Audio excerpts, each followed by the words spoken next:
Hello friends, welcome to Competitive Minds Assam. আজিৰ ভিডিঅ'টোত আপোনালোকৰ কাৰণে লৈ আহিছোঁ কালিৰ অসম পুলিচৰ SI পৰীক্ষাত অহা ৰিজনিঙৰ ইম্পৰ্টেণ্ট কুৱেশ্যনছবোৰ যিহেতু বহুতৰ ৰিকুৱেষ্ট আহি আছিলে বহুতেই কমেণ্ট কৰি আছিল যে কালিৰ পেপাৰখন টান পাইছিল ৰিজনিং আৰু মেথছৰ আৰু বহুতেই কৈছিল যে আইডিয়াও কৰিব পৰা নাছিল কেনেকৈ সলভ কৰিম মই ভাবোঁ আপোনালোকে শুদ্ধ ডিৰেকশ্যনটো জানা নাছিল কাৰণে অলপ টান পাইছিল গতিকে আমি চেষ্টা কৰিছোঁ আজিৰ ভিডিঅ'টোত আপোনালোকক গোটেইখিনি ক্লিয়াৰ কৰি দিবলৈ যাতে ইয়াৰ পিছৰ পৰীক্ষাত যদি এনেকুৱা ইনপুট আউটপুটৰ পাজল আহে ৰিজনিঙৰ তেতিয়াহ'লে আপোনালোকে এই 5 মাৰ্কছ পাবলৈ সক্ষম হয় আৰু ফ্ৰেণ্ডছ যেহেতু কম্পিটিটিভ এক্সাম দিম বুলি ভাবিছেই যেহেতু চাকৰি ল'ম বুলি ভাবিছেই গতিকে নিৰাশ নহ'ব মনত মাত্ৰ এটা কথাই ভাবি ৰাখক যে যেতিয়াই যি চাকৰি ওলাব তাৰ এটা পোষ্ট মোৰ সেই ভাৱটো মনত ৰাখক আৰু প্ৰিপেৰেশ্যন কৰি যাওক চাব আপুনি এদিন সফল হ'বই গতিকে ফ্ৰেণ্ডছ দেৰি নকৰাকৈ আৰম্ভ কৰোঁ আজিৰ ভিডিঅ'টো কালি এনেকুৱা এটা কুৱেশ্যন আহিছিল একেবাৰে ছেম নহ'বও পাৰে কিন্তু মেচিন ইনপুট আউটপুটৰ কুৱেশ্যন আছিল আৰু মই আজি শিকাম আপোনালোকক কেনেকৈ এইটো স্মাৰ্ট টেকনিক ইউজ কৰি কম সময়ৰ ভিতৰত সলভ কৰিব পাৰে এতিয়া আমি এই প্ৰশ্নটো সলভ কৰিবলৈ হ'লে প্ৰথমতে ইয়াৰ লজিকটো বুজিব লাগিব প্ৰথমৰ আপোনাৰ যিটো ওপৰৰ দুটা লাইন দিছে সেইবোৰ বিশেষ নপঢ়িলেও ইমান কথা নাই একেখিনি কথাই লিখা থাকে এইটো চাওক ইয়াতে যিটো ফাৰ্ষ্ট লাইন লিখিছে ইনপুট বুলি সেইটো হৈছে এটা মেচিনৰ ইনপুট আৰু তাক কেনেকৈ প্ৰতিটো ষ্টেপত চেঞ্জ কৰিছে ষ্টেপ বাই ষ্টেপ আমি চাই যাম ষ্টেপ 1ৰ পৰা ষ্টেপ 5লৈকে গতিকে এইটো যেতিয়া বুজিব ইয়াৰ পিছৰখিনি আপোনালোকে নিজেই সলভ কৰিব পাৰিব এতিয়া আহক চাওঁ কেনেকৈ চেঞ্জ হৈছে ষ্টেপ 1ৰ পৰা ষ্টেপ 2 3লৈকে চাওক ফাৰ্ষ্টতে কি কৰিছে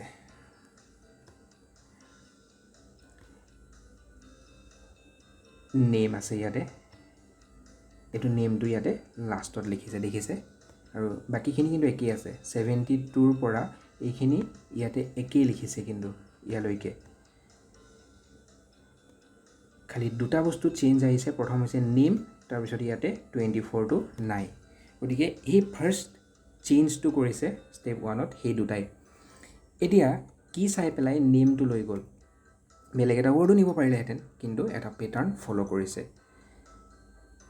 সেই পেটাৰ্ণটো হ'ল এলফাবেটিক পেটাৰ্ণ যিটো ডিক্সনেৰীত ফ'ল' কৰে গতিকে আপোনালোকে যদি এইটো বুজি পায় যে ডিক্সনেৰী পেটাৰ্ণটো কি হ'ব চাওক গোটেইকেইটা এনেদিয়ে আছে N N N N N কিন্তু ডিক্সনেৰী মতে ফাৰ্ষ্ট কোনটো আহিব সেই ৱৰ্ডটো ধৰিছে ডিক্সনেৰী মতে ফাৰ্ষ্ট ৱৰ্ডটো আহিব এনৰ পিছত এ আছে আৰু এইটোতো এনৰ পিছত এ আছে এৰ পিছত কি আছে এম আছে ঠিক আছে গতিকে ডিক্সনেৰীত প্ৰথমতে আহিব নেম ৱৰ্ডটো ডিক্সনেৰীত প্ৰথমতে আহিব নেম ৱৰ্ডটো তাৰ পিছত আহিব নেৰো ৱৰ্ডটো গতিকে ষ্টেপ 1ত কি কৰিছে এই নেমটো শেষত লিখিছে ঠিক আছে এটা ষ্টেপ বুজি পালে আৰু বাকীখিনি একেই ৰাখিছে তাৰপিছত এই 24টো কি কৰিছে চাওক 24টো লিখিছে 242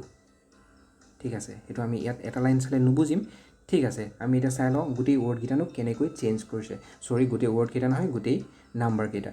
24টো লিখিছে 242 ঠিক তেনেদৰে তাৰপিছত প্ৰথম সৰু সংখ্যাটো লৈছে 24 তেনেকৈ ষ্টেপ 2ত চাব 24ৰ পিছৰ সংখ্যাটো কোনটো আছিলে 24ৰ পিছত 35 হ'ব গতিকে 35টো কেনেকৈ লিখিছে চাওক 335 বুলি লিখিছে 35টো লিখিছে 335 এইকেইটা লিখি লৈছোঁ কাৰণ পেটাৰ্ণটো আমি বুজিব লাগিব তাৰপিছত চাওক 35ৰ পিছত ডাঙৰ সংখ্যা কোনটো 43টো কি বুলি লিখিছে চাওক ষ্টেপ 3ত লিখিছে 343 গতিকে এইখিনি চালেই আপোনালোকে পেটাৰ্ণটো ধৰিব পাৰিব ভালকৈ চাওকচোন ধৰিব পাৰিছেনে নাই ইয়াত কি কৰিছে 24 যুগ্ম সংখ্যা আৰু এই দুইটা অযুগ্ম সংখ্যা যেতিয়া যুগ্ম সংখ্যা হয় তেতিয়া লাষ্টত এটা 2 লগাই দিছে আৰু যেতিয়া অযুগ্ম সংখ্যা হয় প্ৰথমত এটা 3 লগাই দিছে গম পাইছে চাওক বাকী সংখ্যাটো একে আছে এইটো 35 আছে এইটো 43 আছে এটা 3 লগাই দিছে এটা 3 লগাই দিছে ঠিক তেনেকৈ আপুনি 72টো চাব পাৰে এইটো যুগ্ম সংখ্যা হয় গতিকে শেষত 2 লগাব লাগে এইটো চাওক 722 এইটো দেখিছে 722 গতিকে আমি নাম্বাৰৰ পেটাৰ্ণটো গম পালোঁ আৰু ৱৰ্ডৰ পেটাৰ্ণটো আপোনাক মই কৈ দিছিলোঁ যে ডিক্সনেৰী মতে হ'ব গতিকে সেইখিনি আৰু বিশেষ বুজিবলগীয়া একোৱেই নাই এতিয়া খালি লিখি গ'লেই হ'ল এইমতে গতিকে বুজি নাপালে এবাৰ আগৰ পৰা চাই ল'ব এতিয়া মই আপোনালোকক এবাৰ ভালকৈ দেখাই দিছোঁ এতিয়া চাওক এইটো কুৱেশ্যনত মই বুজাই দিছোঁ ইয়াতে কি কৰিছে ফাৰ্ষ্ট নেমটো ফাৰ্ষ্টত চেঞ্জটো কৰিছে নেম নিলে ফাৰ্ষ্ট তাৰপিছত কি কৰিছে এই 24টোক 242 লিখিছে বাকী গোটেইখিনি একে আছে তাৰ পিছৰ ষ্টেপটোত চাওক এইখিনি একেই আছে চেঞ্জ কৰিছে কোনটো নেমৰ পিছত ডিক্সনেৰীত আহিব নেৰোটো গতিকে নেৰোটো পিছত লিখিছে তাৰপিছত 24 পিছৰ ডাঙৰ সংখ্যাটো হ'ল 35টো যেহেতু অযুগ্ম সংখ্যা গতিকে আগত এটা 3 লগাই পেলাই ইয়াত লিখিছে ঠিক আছে সেকেন্ড ষ্টেপ সেইখিনি এইখিনিত বুজিব লগা একো নাই এইখিনি সেম ৰাখিছে তাৰ পিছৰ ষ্টেপত চাওক তাৰ পিছৰ ষ্টেপত নেৰৰ পিছৰ শব্দটো কি হ'ব ডিক্সনেৰীত অহা সেইটো হ'ব নিয়েৰ তাৰপিছত 35তকৈ ডাঙৰ সংখ্যা কোনটো সেইটো হৈছে 43 যেহেতু অযুগ্ম সংখ্যা গতিকে সন্মুখত এটা 3 লগাইছে বুজি পাইছে নিশ্চয় এতিয়া চাওক তাৰ পিছৰ ষ্টেপ কেইটা ষ্টেপ 4 নিয়েৰৰ পিছত যেটো ডিক্সনেৰীৰ মতে শব্দ আহিব সেইটো হৈছে নেক্সট সেইকাৰণে নিয়েৰৰ পিছত নেক্সট লিখিছে আৰু 43 পিছৰ শব্দটো হ'ল 67 যেটো 67 অযুগ্ম সংখ্যা গতিকে আকৌ সন্মুখত 3 লগাইছে গতিকে সেইটো হ'ল ষ্টেপ 4 আৰু ষ্টেপ 5 যেটো ফাইনেল ষ্টেপ যেটো নেকি আউটপুট বুলি কয় সেইটো হ'ল ইয়াৰ পিছৰ যেটো নেক্সটৰ পিছত যেটো বাকি থকা শব্দ সেইটো নিশ্চয় ধৰিব পাৰিছে নষ্টালজিক গতিকে এই নষ্টালজিক শব্দটো লিখিছে আৰু বাকি থকা সংখ্যাটো হ'ল আটাইতকৈ যেটো ডাঙৰ সংখ্যা 72 গতিকে যেহেতু 72 যুগ্ম সংখ্যা সেয়ে শেষত এটা 2 লগাইছে সো फ्रेंड्स এইখিনি এটো যদি আপুনি বুজি পায় 5 মাৰ্কস আপোনাৰ কনফাৰ্ম গতিকে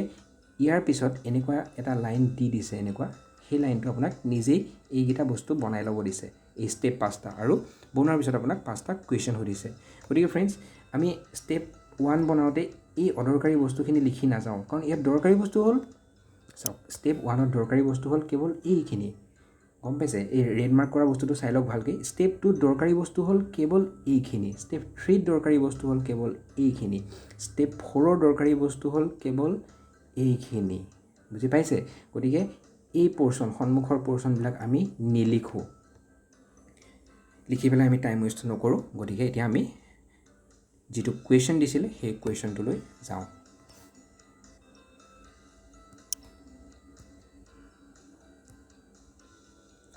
এই কোৱেশ্চনটো দিছিলে গতিকে এতিয়া আপোনালোকে দুটা বস্তু ইয়াত চাব লাগিব ইয়াতে ডিক্সনেৰী মতে শব্দটো চাব লাগিব ওৱৰ্ডটো আৰু প্ৰথম চাব লাগিব আটাইতকৈ সৰু নাম্বাৰটো গতিকে সৰু নাম্বাৰটো দেখি আছে 11 আহক একেবাৰে বনাই যাও আপোনালোকে নিজে বহি কলম উলিয়াই নিজে বনাবলৈ আৰম্ভ কৰি দিয়ক এতিয়া চাওক ইয়াতে ডিক্সনেৰীত প্ৰথম শব্দ কোনটো আহিব নিশ্চয় ধৰিব পাৰিছে TAB টাবু এই শব্দটো আহিব ডিক্সনেৰীত প্ৰথম গতিকে ষ্টেপ 1 সব পাঁচটা ষ্টেপ হ'ব 2 3 4 আৰু 5 ঠিক আছে এতিয়া ষ্টেপ 1ত বাকি গুটেই একে থাকিব আপোনালোক যেনেকৈ আগত ৰঙা চিন দি দেখাইছিল শেষত লিখক টাবু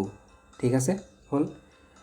সৰু সংখ্যা কোনটো 11 অযুগ্ম সংখ্যা ঠিক আছে অযুগ্ম সংখ্যাৰ আগত 3 লগাই লিখিছিল 311 হৈ গল ষ্টেপ 1 ৰ কাম শেষ ইমানেই মাত্ৰ কাম তাৰপিছত ষ্টেপ 2 চাওক ষ্টেপ 2 এইখিনিটো কমন থাকিব টাবু 3112 কমন থাকিব তাৰপিছত টাবুৰ পিছত ডিক্সনেৰীত কোনটো ৱৰ্ড আহিব সেইটো হ'ব টেকল TACKLE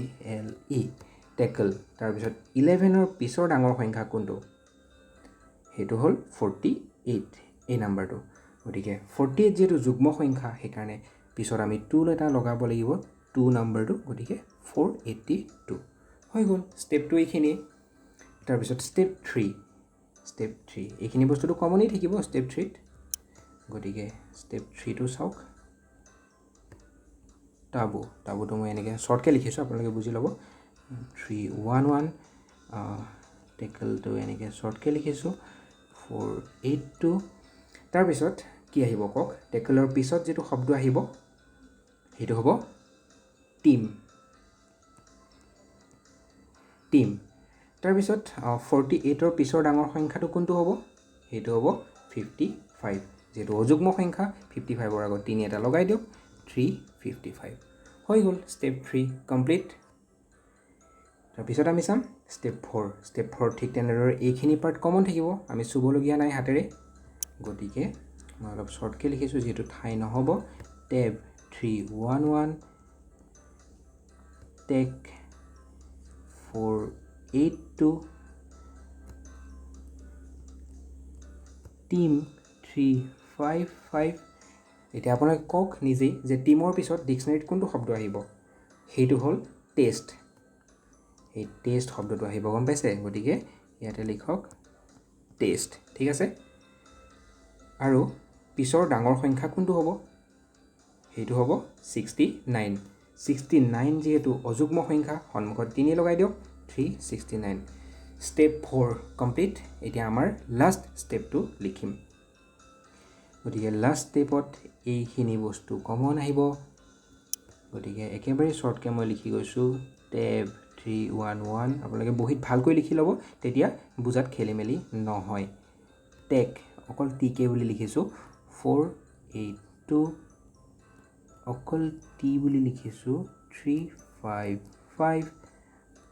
টেষ্ট অকল টি এছ লিখি থৈছোঁ আপোনালোকে সঁচাকৈ এবাৰ বহিত লিখি ল'ব দেই নহ'লে অলপ বুজাত প্ৰব্লেম হ'ব পাৰে কাৰণ মোৰ লিখাৰ ঠাইটো অলপ কমি গৈছে 369 এতিয়া চব ফাইনেল এটাই বাকী আছে গতিকে বিচাৰিবলগীয়া বিশেষ নাই টেষ্টৰ পিছত এটা শব্দই আছে সেইটো হ'ল টিচু ঠিক আছে আৰু বাকী থাকিল কোনটো নম্বৰ সেইটো হ'ল 83 যেহেতু অযুগ্ম সংখ্যা কি কৰিম এইটো 83 আগত এটা 3 লগাই দিম হৈ গ'ল বাছ এইখিনিয়ে এই ভিডিঅ'টো বাৰে বাৰে চাওক কনচেপ্টটো আপোনাৰ পুৰা ক্লিয়াৰ হৈ যাব যদি টান পাই মোক ক'ব মই এনেকুৱা ভিডিঅ' আৰু লৈ আহিম আপোনালোকৰ কাৰণে এতিয়া আমি যিকেইটা প্ৰশ্ন সুধিছিল সেইকেইটা সলভ কৰোঁ বলক এইটো মই আপোনালোকৰ সুবিধাৰ কাৰণে যিটো আনসাৰটো মই এইমাত্ৰ যিটো বনালোঁ সেইটো ইয়াত ধুনীয়াকৈ লিখি দিছোঁ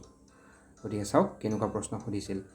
এতিয়া প্ৰশ্নটো সুধিছে চাওক এইখিনি যেতিয়া বনাই ল'লে আৰু কৰিবলৈ আপোনাৰ একোৱেই নাথাকিল এতিয়া খালি উত্তৰকেইটা টিক মাৰিলেই হ'ল in which of the following steps taboo is placed at third from the left end taboo শব্দটো থাৰ্ডত আছে লেফ্ট ছাইডৰ পৰা সেইটো চাওক এইটো কিন্তু থাৰ্ড বুলি কওঁতে আমি নাম্বাৰ আৰু ৱৰ্ড চব চাব লাগিব দেই গতিকে 1 2 3 আনসাৰ হ'ব ষ্টেপ 4 ঠিক আছে এটা কুৱেশ্যন হৈ গ'ল নেক্সট কুৱেশ্যন হ'ল which of the following is the final output মানে একেবাৰে শেষৰটো ইয়াৰ আনসাৰ হ'ব step 5 what is the difference between the highest and the lowest number of step 3 step 3ৰ কথা কৈছে প্ৰথম কথা ষ্টেপ 3ত চাওক হায়েষ্ট নাম্বাৰ কোনটো 482 লৱেষ্ট নাম্বাৰ কোনটো 69 মাইনাছ কৰক 482ৰ পৰা 69 যদি মাইনাছ কৰে কিমান হ'ব 314 আনসাৰ বুজি পাইছে কৰিব লগা একোৱেই নাই এবাৰ যদি এইটো বনাই ল'লে 5 মাৰ্কছ আপোনালোকৰ কনফাৰ্ম হৈ যায় তাৰ পিছৰটো চাওক কি সুধিছে which of the following elements is second আচ্ছা চাওক এলিমেণ্ট বুলি কৈছে দেই ভুল নকৰিব এলিমেণ্ট মানে দুইটাই পৰিব লেটাৰ ৱৰ্ড এণ্ড নাম্বাৰ দুইটাকে এলিমেণ্ট বুলি কয় গতিকে আপুনি কাউণ্ট কৰোঁতে নাম্বাৰ আৰু ৱৰ্ড চবকেই ধৰিব লাগিব second to the left fourth from the right second step 2 চাওক ষ্টেপ 2ৰ fourth element from the right 1